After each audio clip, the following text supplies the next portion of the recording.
Magdeburgo, 10 de marzo de 1631.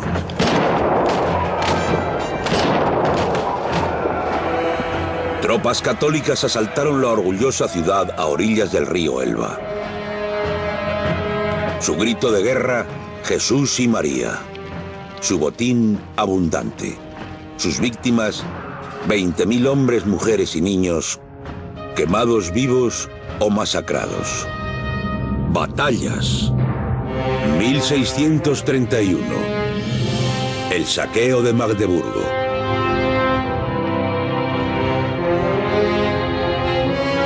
El conflicto en el que todo esto tuvo lugar pasaría a conocerse como la Guerra de los 30 años.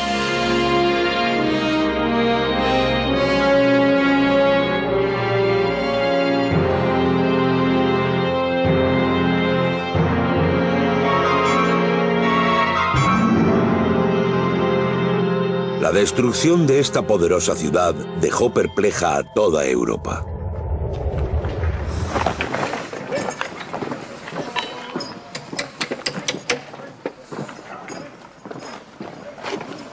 El estado de sitio fue algo común en esta larga guerra. Más de 30.000 habitantes estaban rodeados, pero se sentían a salvo dentro de las poderosas murallas de la ciudad. En el pasado, la fuerte milicia y las poderosas armas de Magdeburgo habían evitado todo ataque. Reinaba una calma inusitada. Las armas enemigas llevaban varios días en silencio. El niño de 12 años, Daniel Friese, estaba echando un vistazo a las fortificaciones de la ciudad junto a su padre, el cronista de Magdeburgo. Mi padre y yo caminábamos junto a la muralla hacia la ciudad nueva. Desde la puerta de la Kenmacher hasta la puerta del Elba. La contraseña de aquella noche era Ángel. Los guardias situados a lo largo de toda la muralla estaban bien armados.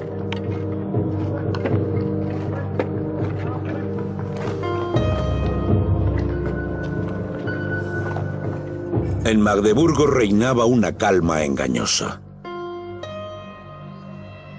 Acampado a la otra orilla del Elba se encontraba uno de los muchos ejércitos mercenarios.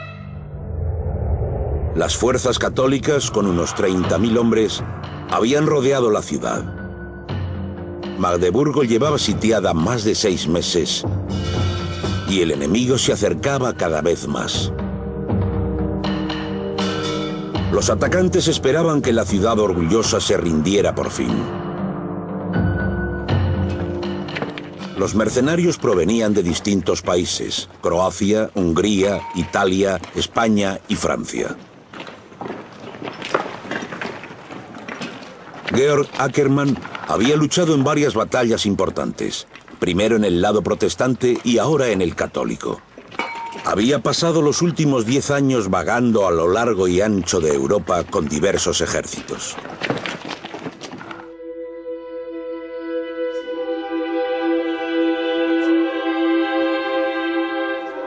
En el siglo XVII, el acalorado conflicto religioso entre católicos y protestantes se reavivaba. Una pequeña provocación se convirtió en una guerra que atemorizaría a la gente durante 30 largos años.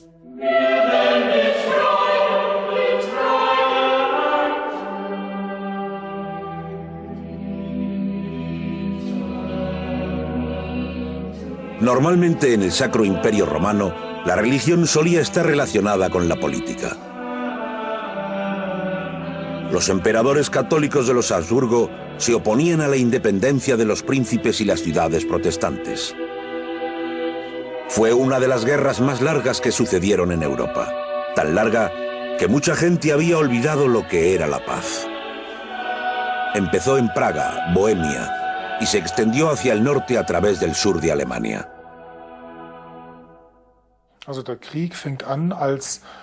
La guerra empezó como un conflicto regional en Bohemia. La nobleza se había rebelado contra el Habsburgo que les gobernaba. Querían destronarle y sustituirle por otro rey. Los bohemios eligieron a Federico V, elector del Palatinado, como su nuevo monarca, algo que los Habsburgo no estaban dispuestos a aceptar. La respuesta sangrienta de los Habsburgo fue acabar con la revuelta de los príncipes bohemios, pero este conflicto regional pronto se convirtió en una guerra europea. En el lado católico estaba el emperador Fernando II de Habsburgo, con sus comandantes Tilly y Wallenstein. Su oposición en el lado protestante estaba formada por el rey Cristián de Dinamarca y el rey Gustavo Adolfo de Suecia y el primer ministro francés, el cardenal Richelieu. La religión era una mera excusa. De España a Suecia, de Francia a Bohemia, los gobernadores enviaban a sus tropas al Sacro Imperio Romano, donde luchaban para conseguir la supremacía en Europa. Se jugaban muchos juegos de poder político y se enviaban tropas al Sacro Imperio Romano una y otra vez. Se pusieron a su disposición fondos para subvencionar nuevos ejércitos y asegurarse de que la guerra continuaba, cosa que hizo durante 30 años.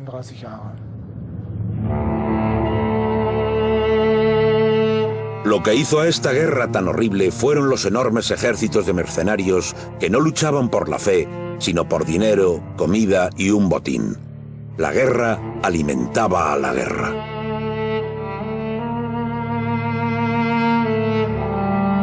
Las zonas ocupadas tenían que ser redimidas o de lo contrario se saqueaban.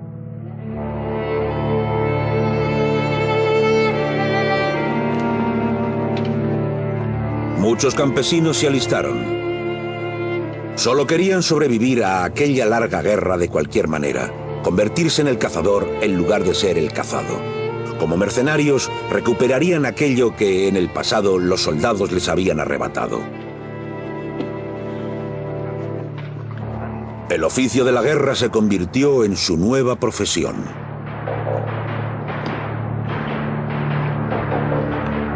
Los soldados iban acompañados del doble de seguidores, ya que se llevaron a sus familias con ellos.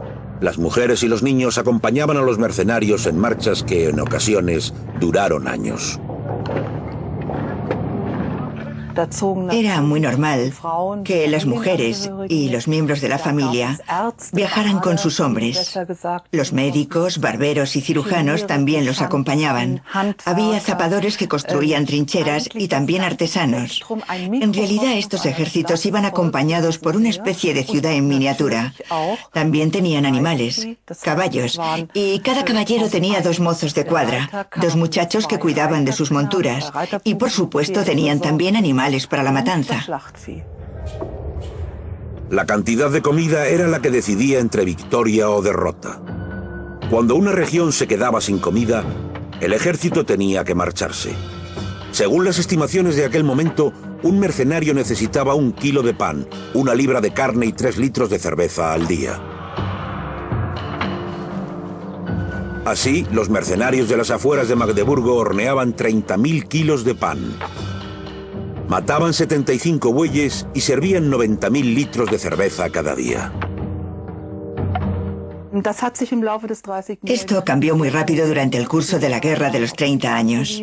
Los soldados dependían de sus propios recursos, tenían que robar, y las mujeres y niños robaban con ellos. Esto hizo que las cosas se empeoraran, cuando esta muchedumbre que sufría hambre y sed, y cuyo código ético se desmoronaba, chocaba con la población civil.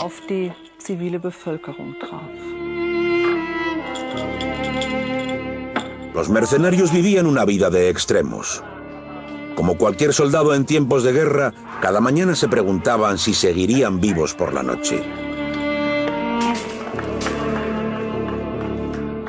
Robando se volvían ricos temporalmente. A días de abundancia les seguían semanas de hambre. Con tan poca información sobre la vida diaria de los mercenarios, en una excavación arqueológica en Heidelberg, se produjo un fantástico hallazgo sobre la Guerra de los 30 años. Los 3.000 fragmentos y artefactos desenterrados proporcionaron el primer acercamiento a la vida diaria de las tropas de Tilly. Antes de dicho hallazgo, la ciencia solo se había interesado en los grandes comandantes.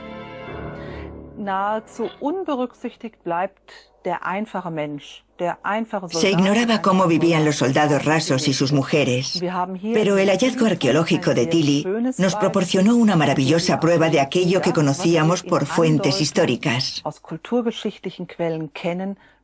Me refiero a los cubiertos. Hemos encontrado gran cantidad de cuchillos,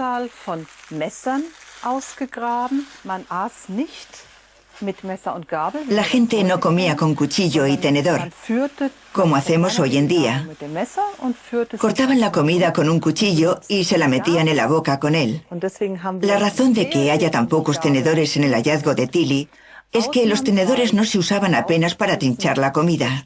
La gente no comía con el tenedor. Básicamente trinchaba la comida con un cuchillo.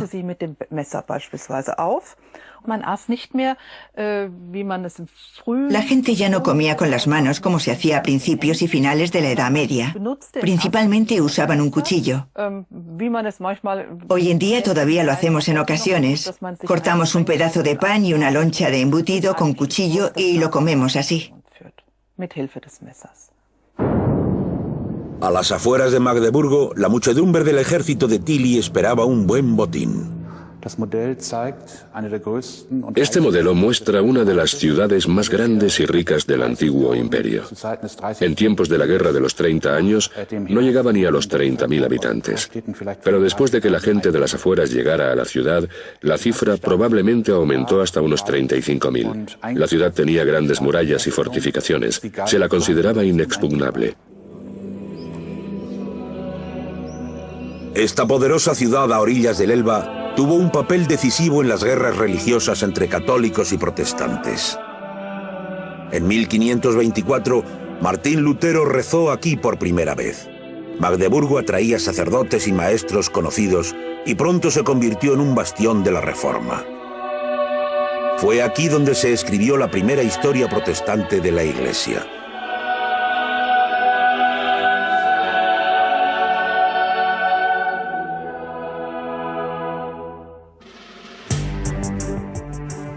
Retratada en el escudo de la ciudad, la Virgen de Magdeburgo resistió todos los avances católicos. Como ciudad hanseática libre, Magdeburgo era una de las ciudades más grandes y ricas de Alemania, un centro principal de comercio. El río Elba favorecía el comercio con lugares de toda Europa. Solo la ciudad de Magdeburgo podía enviar grano a Hamburgo. También podía parar cualquier transporte que se enviara por el río, descargarlo en la ciudad y ofrecerlo para la venta allí primero. Pero después de que las tropas de Tilly sitiaran la ciudad, los barcos ya no estaban seguros en el Elba.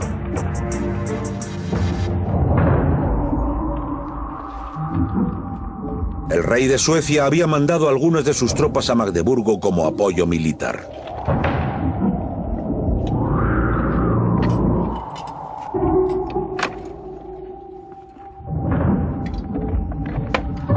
Los suecos, curtidos en la batalla, enseñaron a la milicia a usar los nuevos mosquetes. Cargarlos era un proceso complicado. Sin embargo, tenían un alcance y un poder de penetración mucho mayores que la vieja ballesta. En el pasado, la gente de Magdeburgo había sido capaz de repeler los ataques. Querían aguantar hasta que llegaran refuerzos. Estos estaban de camino.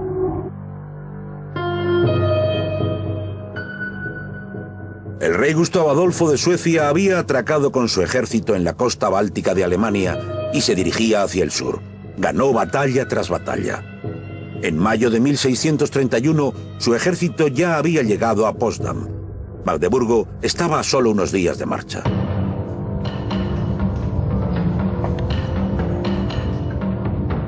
En la ciudad abarrotada su llegada se esperaba con añoranza. Gustavo Adolfo envió un mensajero en cabeza, pero cayó en manos de los mercenarios católicos.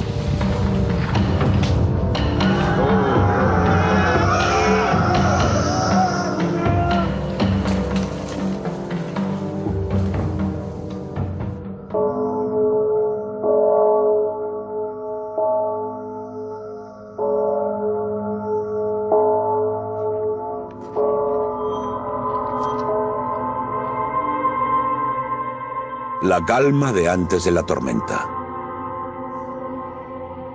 ¿Habrían sido las oraciones de los ciudadanos distintas de haber sabido que al día siguiente se desataría el mismo infierno?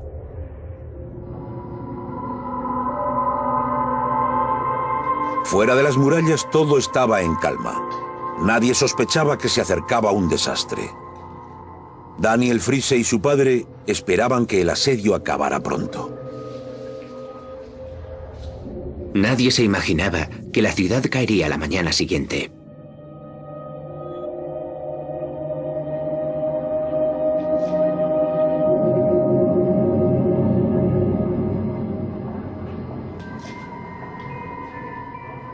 En el lado católico también había inseguridad.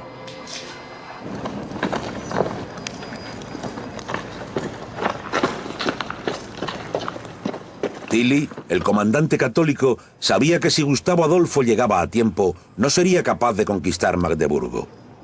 El tiempo se agotaba. Nadie había tomado nunca por asalto una ciudad de ese tamaño. Tilly estableció un ultimátum. Esperaba que Magdeburgo se rindiera al fin y tuviera que comprar su libertad.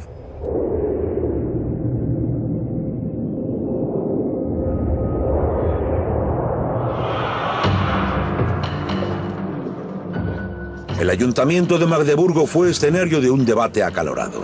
Los concejales habían estado hablando toda la noche sobre las ventajas y los inconvenientes de su rendición.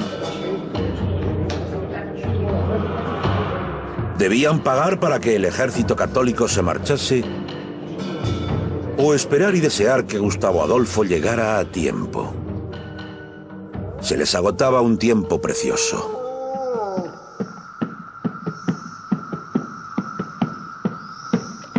El ultimátum de Tilly había expirado. No hubo más negociaciones. Tilly ordenó que se diera la señal para un ataque. La larga espera de los mercenarios había terminado. Si asaltaban la ciudad, podrían saquearla. Era la ley de la guerra. Los días de hambre y penuria se habían terminado porque en Magdeburgo les esperaba un rico botín. Más tarde, Georg Ackermann escribió: antes del ataque, el general les había proporcionado a los soldados y oficiales un vino fino del Rin que les levantaría la moral.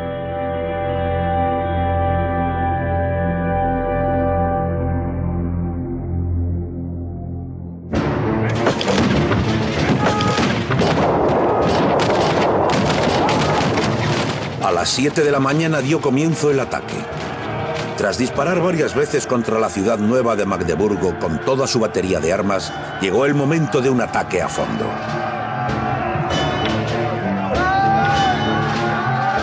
El capitán Georg Ackermann y sus hombres iban a la cabeza del ataque. Había tal ruido por los mosquetes, morteros y cañones que no se veía ni se oía nada, y como las unidades de abastecimiento estaban justo detrás de nosotros, toda la muralla estaba llena de tropas y escaleras de mano.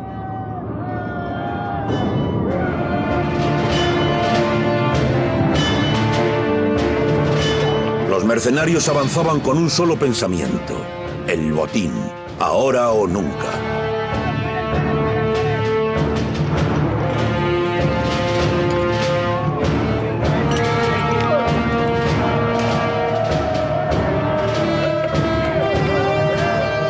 El ataque cogió por sorpresa a la gente de Magdeburgo. Hacía un mes que habían reducido las fortificaciones externas. Ahora los mercenarios de Tilly asaltaban las murallas de la ciudad. Aquel día, el 10 de mayo de 1631, ninguno de los defensores creía que se fuera a producir un asalto. Eran ya las 7 de la mañana y los asaltos solían producirse al amanecer. Por lo que los defensores de Magdeburgo estaban tumbados exhaustos junto a las murallas cuando la infantería enemiga irrumpió a través de la puerta alta y, junto con la caballería, rodearon el bastión hacia la puerta del pescador. El comandante sueco de la ciudad, Dietrich von Falkenberg, estaba aún ocupado intentando convencer al ayuntamiento de que solo había una manera de proceder, y era continuar. Así estaba la situación paradójica de las tropas enemigas luchando dentro de la ciudad, mientras Dietrich von Falkenberg hablaba todavía de la posibilidad de un rescate inminente por parte de Gustavo Adolfo.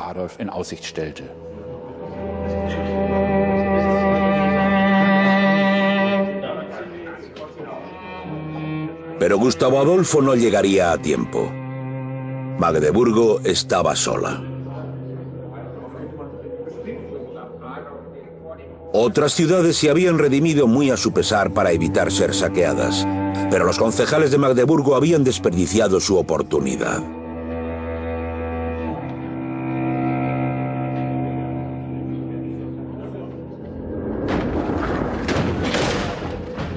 Los mercenarios de Tilly se aprovecharon del factor sorpresa. Sabían que una vez se organizara la resistencia en la enorme ciudad, no tendrían posibilidades de conquistarla.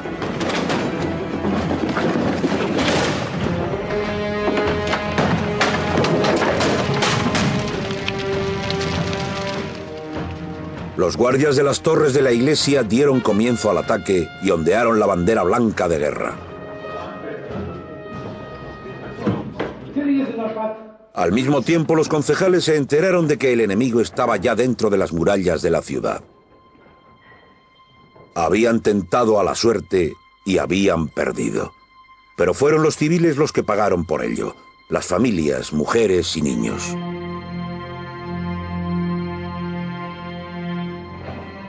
Ahora era cuestión de salvar todo lo que se pudiera.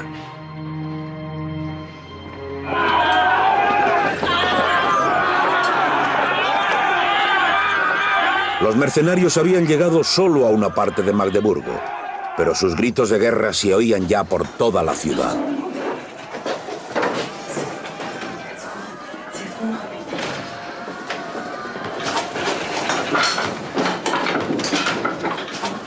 El pánico se desató. Tras 13 años de guerra, la gente sabía lo que les esperaba una vez que las indisciplinadas tropas llegaran a sus casas.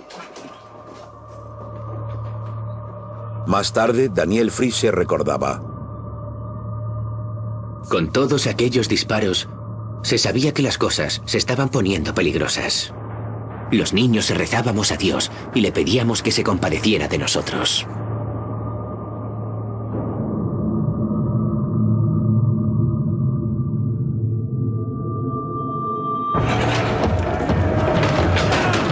Sin embargo, no todo estaba perdido.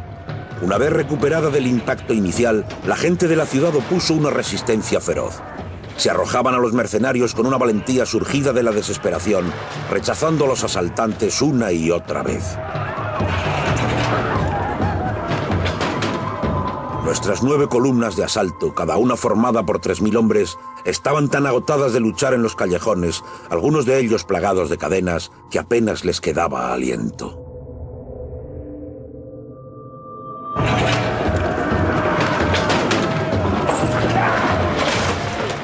Cadenas, trampas, ollas de fuego. En las callejuelas de Magdeburgo, sus habitantes luchaban con cualquier cosa que pudieran encontrar. Los ciudadanos metían trampas en las ollas. Eran simplemente pequeños tetraedros hechos de hierro forjado. Eran fáciles de fabricar y altamente efectivos.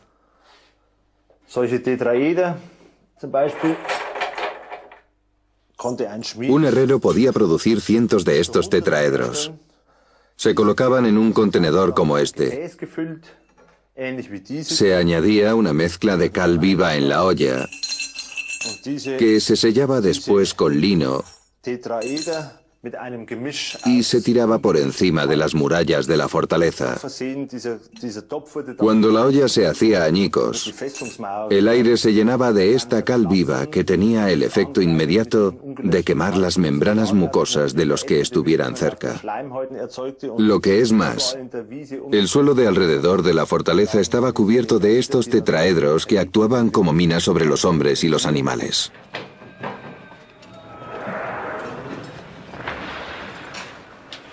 A pesar de su miedo, la familia Friese decidió quedarse y esconderse en su casa.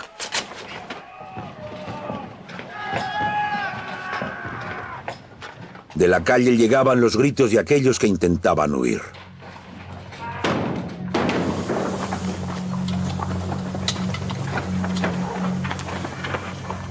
Debido a la feroz e inesperada resistencia, se ordenó a Georg Ackermann y a sus hombres que prendieran fuego a las casas. Los ciudadanos tendrían que luchar entonces contra las llamas y no contra los invasores. Pero ningún ciudadano estaba dispuesto a abandonar la lucha para sofocar las llamas. Sumidos en la desesperación, luchaban por toda la ciudad.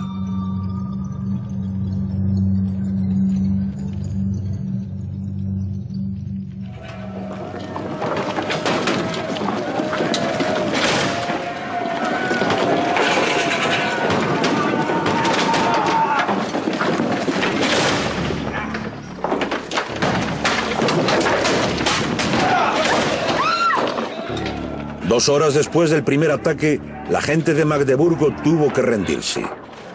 Pero no había forma de parar a los mercenarios, movidos por su sed de recompensas y venganza. La feroz resistencia de la población civil había avivado su ira aún más. Ya no se les podía parar, y nada era sagrado. Un testigo relató: tal era su ira que miles de hombres, mujeres y niños inocentes fueron asesinados brutalmente, masacrados de manera horrenda. Se atravesó con lanzas a los niños que gimoteaban junto a sus madres muertas. Aún vivos y gritando, se les llevaba por los callejones de manera triunfal, hasta que por fin se les lanzaba a las llamas.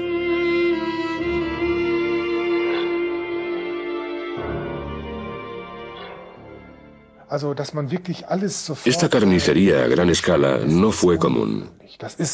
No era el comportamiento normal. No matas a la vaca que quieres ordeñar. Normalmente saqueas una ciudad, pero dejas que sus ciudadanos vivan. Después de todo, sabes que volverás el verano siguiente y querrás comerciar con ellos.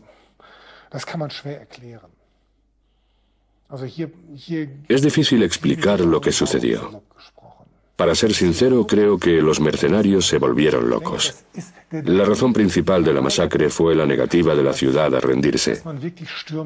Esto supuso que las tropas tuvieran que atacar, que tuvieran que asaltar las murallas otra vez, lo que volvería a causar víctimas.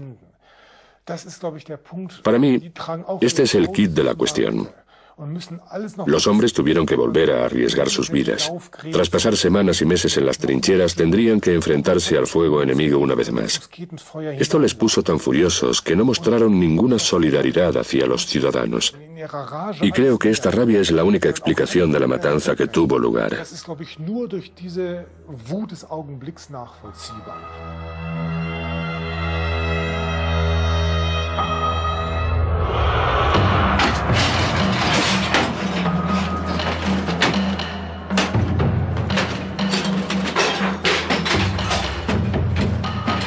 Huir o aguantar.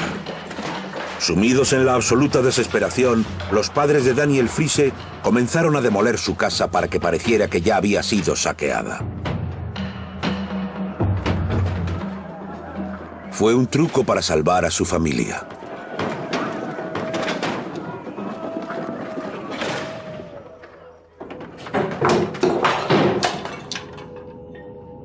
Parecía como si los espíritus lo hubiesen arrasado todo. Poco después, los soldados imperiales gritaban en la calle: ¡la victoria es nuestra! Golpeaban en las puertas como el mismo demonio. Nosotros, pobres gentes, casi morimos de miedo en nuestras casas.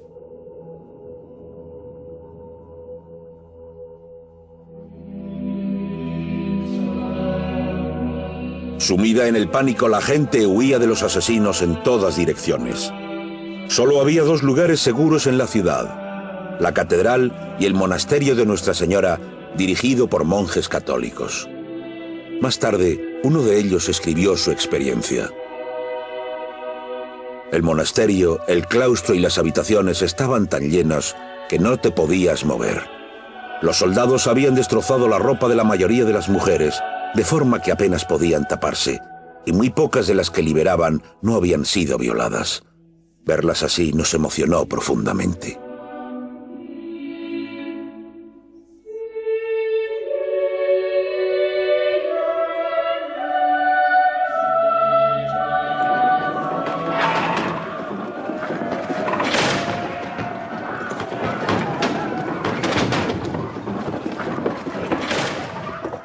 La familia Friese albergaba la esperanza de escapar de la masacre, salir de allí de alguna manera, solo con su vida. Los soldados gritaban y arrasaban nuestra casa como espíritus malignos. Si mirábamos hacia afuera, veíamos a nuestros vecinos apaleados, torturados y crucificados. Todos pensábamos que había llegado nuestra hora. La matanza fue tan horrible que incluso algunos de los oficiales de Tilly se quejaron. Pero Tilly no estaba interesado. Un soldado, decía, tiene que recibir algo a cambio de las penurias y los peligros a los que se enfrenta.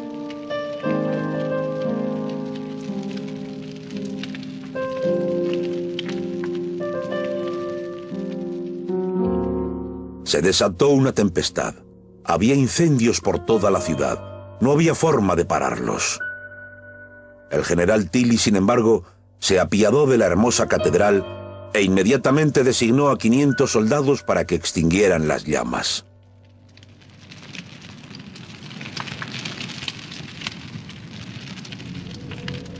Mientras las llamas devoraban la ciudad, los saqueos y matanzas seguían imperturbables.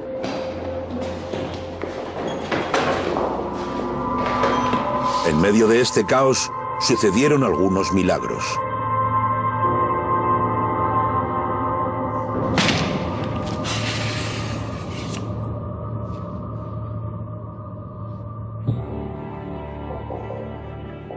Los archivos parroquiales de Mühlhausen, en Turingia, contenían un tesoro muy especial, probablemente el testimonio más emotivo de la catástrofe: la Biblia de la sangre de Magdeburgo.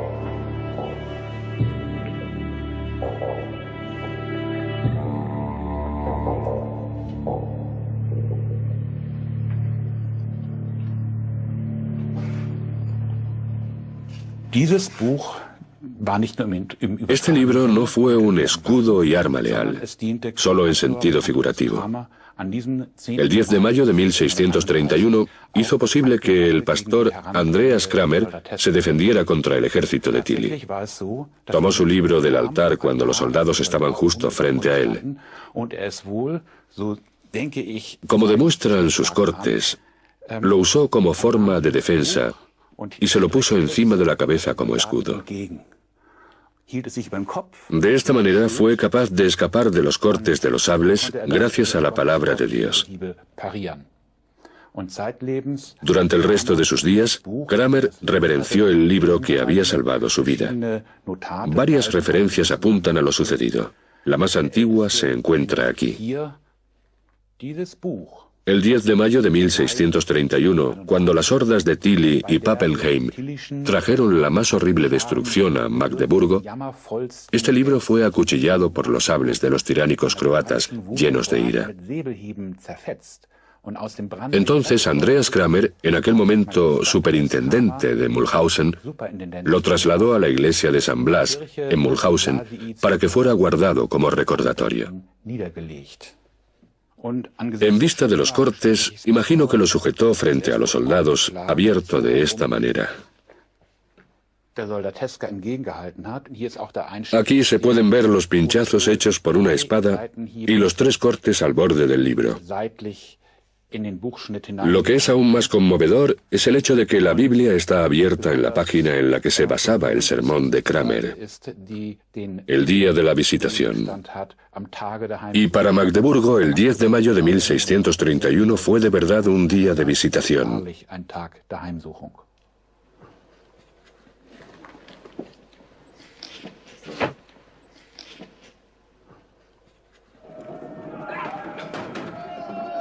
Para Georg Ackermann, sin embargo, el 10 de mayo fue un día de júbilo. Él y sus soldados seguían en busca de su recompensa.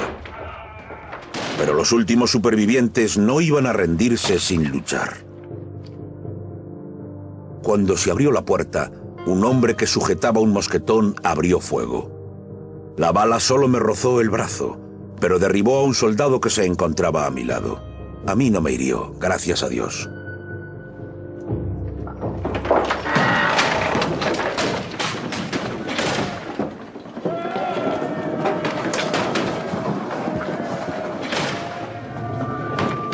La familia Friese fue capturada. Pero esto en el fondo fue una bendición, ya que esa era la única manera de escapar de la ciudad en llamas.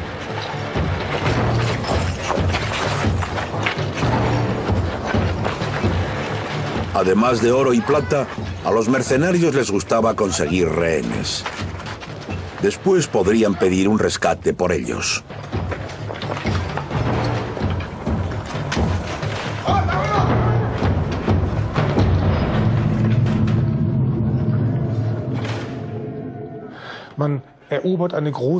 Los soldados habían conquistado una ciudad grande y rica, y como la habían asaltado, se les permitía saquearla durante 3 días. Aquello era una costumbre, un derecho antiguo del que disfrutaban las tropas. Durante 3 días se les permitía coger lo que quisieran, y aquí por primera vez tenían la oportunidad de ser ricos.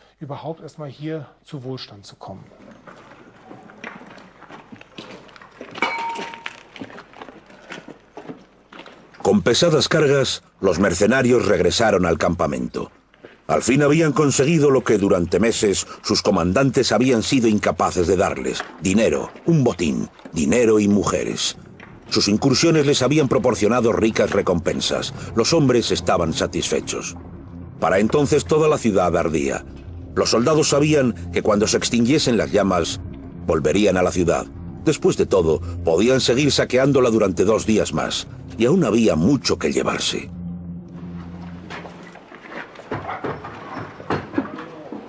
Se trasladó a los ciudadanos ricos al campamento atados entre sí. Las mujeres y niñas que no tenían a nadie que pagara un rescate o intercediera por ellas estaban en una situación peligrosa. Estaban a total merced de los soldados.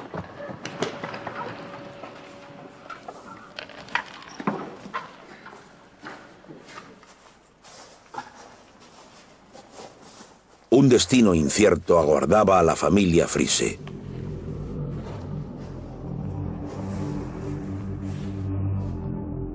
La mujer del soldado no fue muy amable con nosotros. ¿Qué demonios estáis haciendo?, le preguntaba a su marido. Estás llenando esto de niños y yo pensaba que ibas a traer un botín. El hombre la apaciguaba diciéndole que Dios le proporcionaría ese botín. Entonces trajo unas lonchas de bacon. Nos alegraba tener algo de protección.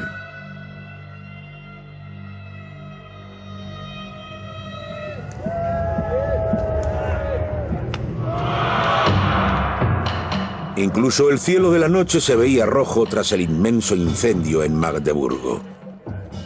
En el campamento los soldados celebraban su triunfo.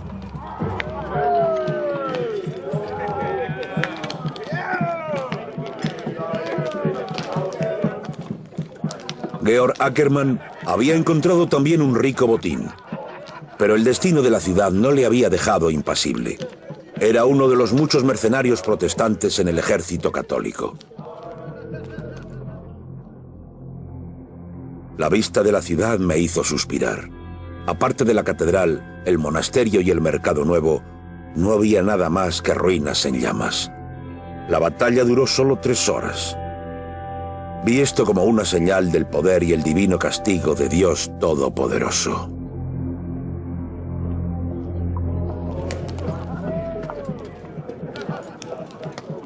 En la guerra, la fortuna y la miseria suelen estar alejadas. Los mercenarios también habían sufrido bajas. Además de numerosas personas asesinadas, hubo muchas otras gravemente heridas. Acuchilladas por sables, disparadas en el estómago o con quemaduras, se las trasladó al campamento bien entrada la noche. Sus posibilidades de sobrevivir eran escasas. En el siglo XVI, los cirujanos escribían sus experiencias en cuadernos por primera vez. Este libro es muy conocido. Para empezar, porque fue el primero de este tipo. Escrito en alemán, estaba basado en fuentes en parte en alemán y en parte en latín. Y contiene toda una serie de famosos grabados en madera muy hermosos. Esta es una representación común de las heridas que se trataban en la Edad Media. Muestra una figura, llamada el hombre herido, que tiene todas las heridas de batalla posibles. Vemos heridas de golpes en la cabeza, heridas de espada, heridas causadas por armas contundentes, heridas de disparos y heridas de lanzas.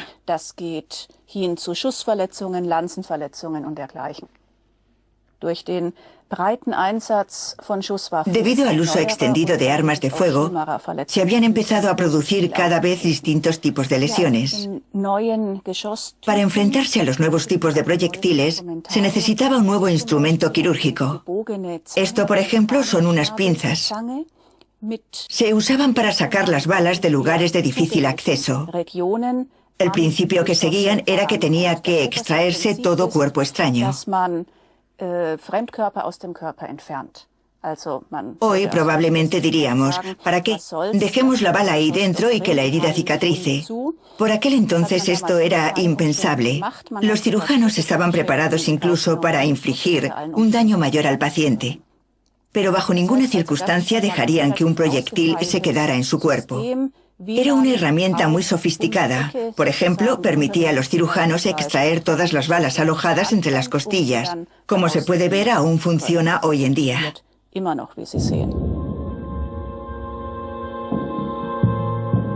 Se creía que las balas y otros cuerpos extraños eran tóxicos.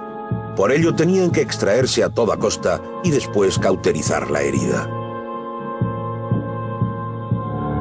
En otras áreas, la medicina estaba más avanzada.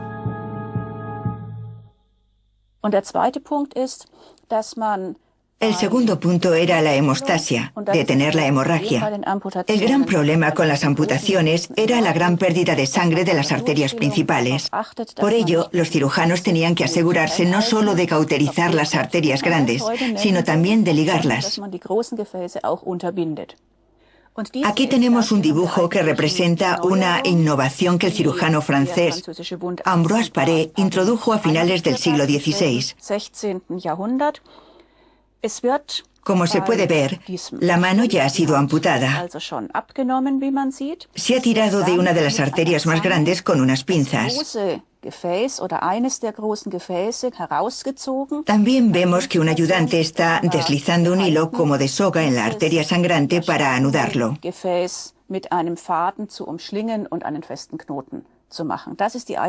Este innovador enfoque también demuestra el esfuerzo empleado para crear un muñón cuidado, que en aquellos días era muy complicado. El perder la mano derecha suponía una caída considerable en la posición social.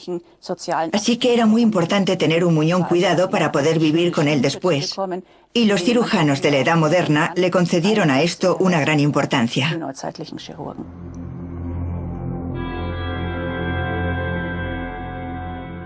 La vida de los soldados no valía demasiado.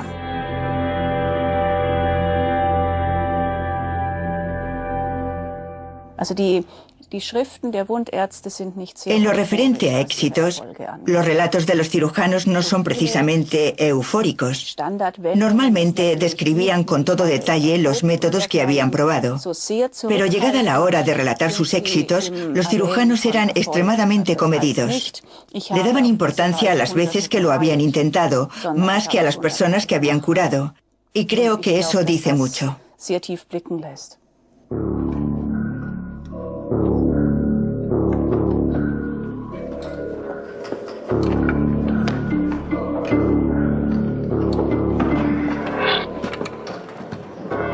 Su sed de recompensa condujo a los mercenarios de nuevo a la ciudad.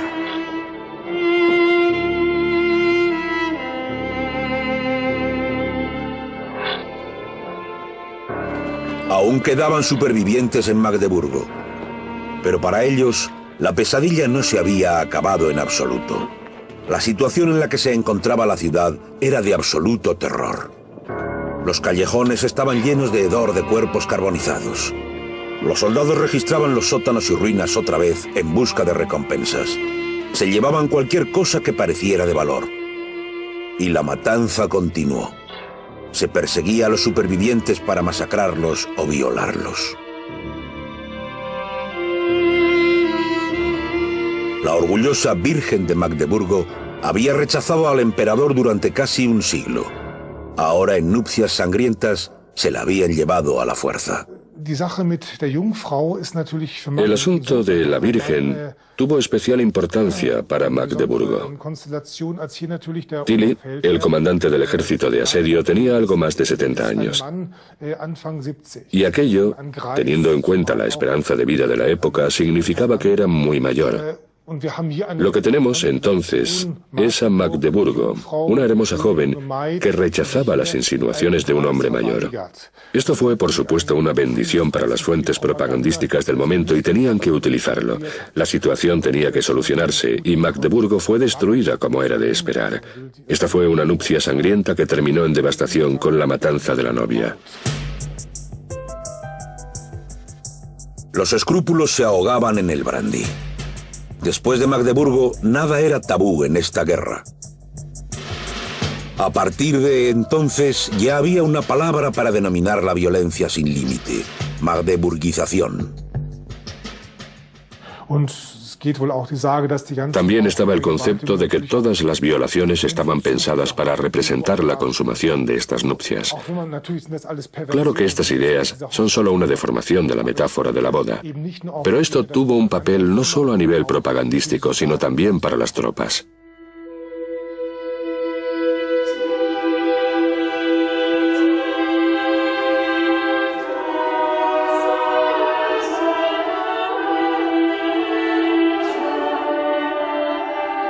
Dos días después de la conquista de Magdeburgo, el comandante imperial Tilly entró en la ciudad. Lo primero que hizo fue abrir la catedral.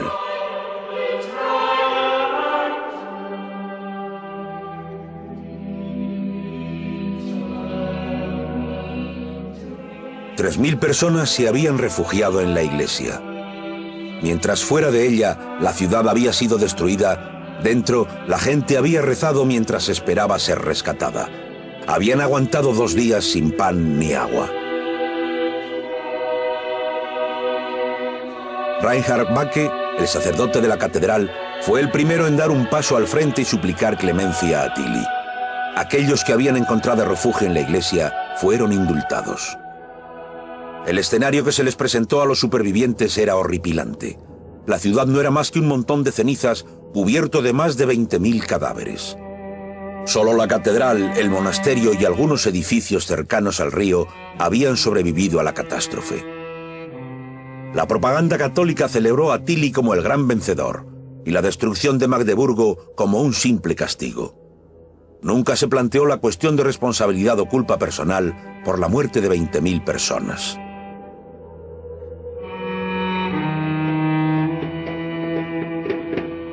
El tercer día después del ataque, Tilly puso fin al saqueo. Ordenó a sus tropas que abandonaran la ciudad. Tilly envió a un tamborilero a las ruinas y prometió indultar a todos aquellos que estuvieran aún vivos y se hubieran escondido. Presas del pánico, se habían arrastrado incluso entre los cadáveres para ocultarse.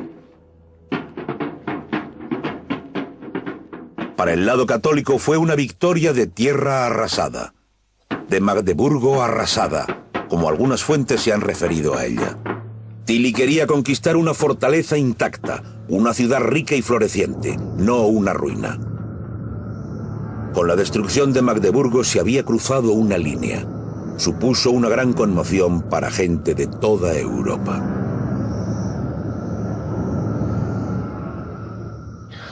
El destino de Magdeburgo tuvo su parte especial, ya que algo había ido mal en el lado protestante. Gustavo Adolfo había prometido liberar a la ciudad y evitar que cayera en manos imperiales. Pero no había sido capaz de mantener su promesa. Los suecos y los protestantes estaban interesados en convertir a Magdeburgo en un asunto importante. Era de extrema importancia que el lado protestante se reestructurara de manera radical.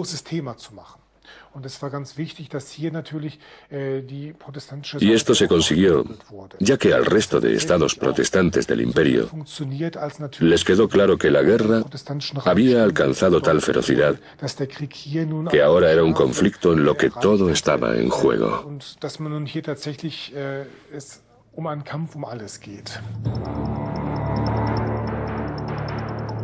La guerra duró otros 17 años. Pero después de la destrucción de Magdeburgo, el conflicto no tenía límites. Se devastaron por completo muchas otras regiones antes de que comenzaran las conversaciones de paz. En 1648, enviados de las partes enfrentadas llegaron a Westfalia.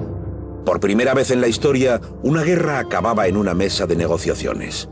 Los signatarios de la paz de Westfalia se comprometieron a aceptar un orden en Europa por el que todos los estados disfrutaran de una misma posición social. También prometieron reconocer las diferentes religiones.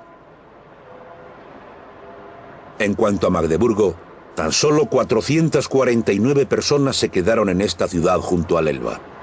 Llevó muchos años reconstruirla, y la ciudad nunca recuperó su anterior tamaño y poder.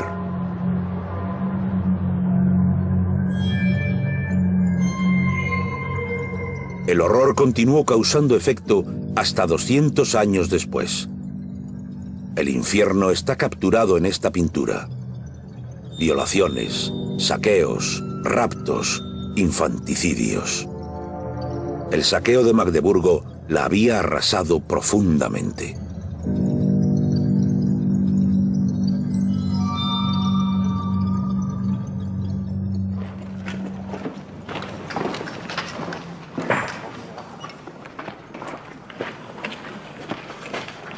Georg Ackermann pasó muchos años más luchando en esta guerra homicida. Después se asentó en el sur de Alemania y traspasó sus experiencias al papel.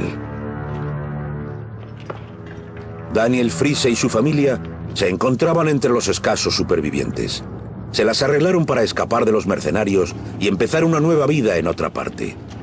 De adulto, Daniel Friese fue capaz de escribir un relato del asedio.